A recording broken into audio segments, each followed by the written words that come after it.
घर्षण मात्र से अपनी भावनाओं की इमोजी भेज रहा है। 4 बोतल वोट का काम मेरा रोज का ने भारत का भविष्य तबाह कर रखा है।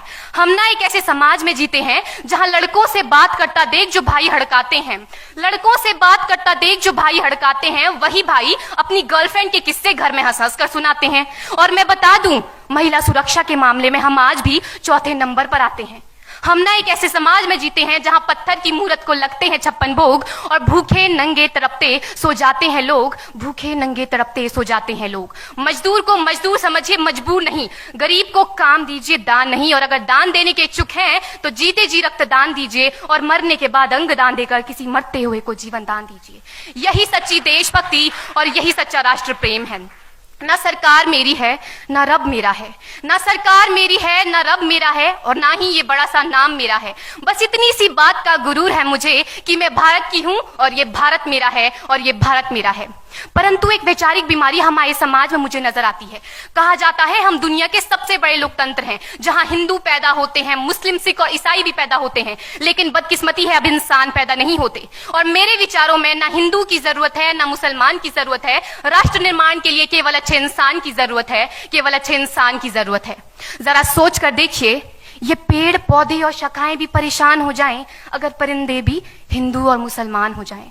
एक शैक्षणिक बीमारी भी हमारे समाज में मुझे नजर आती है, और बड़े ही आश्चर्य की बात है जिस देश ने पूरी दुनिया को तक्षशिला और नालंदा देकर के विश्वविद्यालय शिक्षा की बुनियाद रखी, आज विश्व के 100 सर्वश्रेष्ठ विश्वविद्यालयों में हमारा एक भी विश्वविद्यालय खड़ा नहीं हो पाता। जहां एक और हमारे पास IIT, IIM और NIT जैसे शिक्षण संस्थान हैं, तो वहीं दूसरी ओर इस देश के गरीबों को बेरोजगारी की जमात में खड़ा करने के लिए उनके हाथ में सर्व शिक्षा अभियान का झुंझुना पकड़ा दिया जाता है।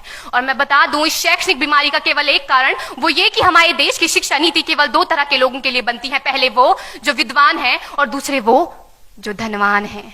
इसी तरह की कई गजब की बीमारियां हैं, और इन बीमारियों की जो जड़ है ना, वो हमारा अंधविश्वास। और मेरे विचारों में जब तक इस देश का युवा अपनी सफलता के लिए मंदिरों में जा जाकर नारियल फोड़ फोड़ कर भगवान को रिश्वत लगाता रहेगा, हमारे समाज का शिक्षित वर्ग ही बिल्ली के रास्ता काटने पर खड़े हो जाना, अपने धर्म अपनी जाति को ऊंचा मानकर दूसरों के धर्म की अवहेलना करता रहेगा, तब तक ना तो इस देश से अंधविश्वास खत्म होगा और ना ही हमारा राष्ट्र निर्माण संभव होगा। हमारी संस्कृति, हमारी सभ्यता को दुनिया ने शीश नवाया है, तो क्यों आस्था के नाम पर हमने अंधविश्वास फैलाया है? मेरे विचारों में हमारा राष्ट्र निर्माण तब संभव होगा जब इस देश में महिलाओं की पूजा नहीं, उनकी इज्जत की जाएगी। राष्ट्र निर्माण तब संभव होगा जब हम जातिगत आरक्षण नहीं बल्कि सामाजिक सशक्तिकरण पर बात करेंगे।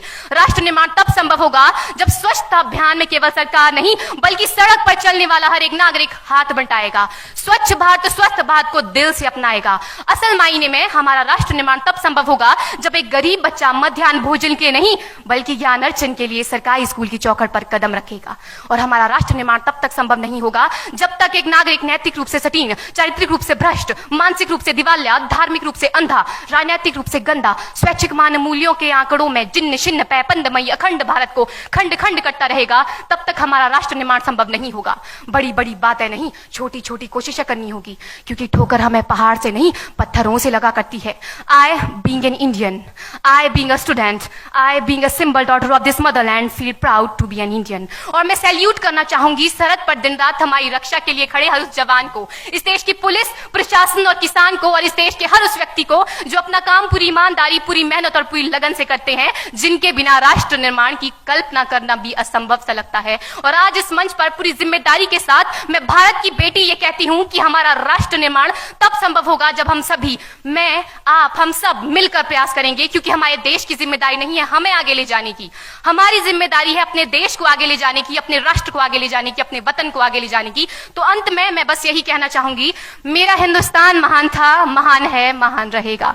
मेरा हिंदुस्तान महान था, महान है, महान रहेगा। होगा हौसला सबके दिलों में बुलंद तो एक दिन पाकिस्तान भी जय हिंद कहेगा। पाकिस्तान ही क्यों, सारा जहान जय हिंद कहेगा, क्योंकि सारे जहां से अच्छा हिंदुस्तान हमारा, सारे जहां से अच्छा हिंदुस्तान हमारा, हम बुलबुलें हैं इसकी, ये गुलिस्तान हमारा, ये गुलिस्तान हमारा। जय हिंद, वंदे मातरम।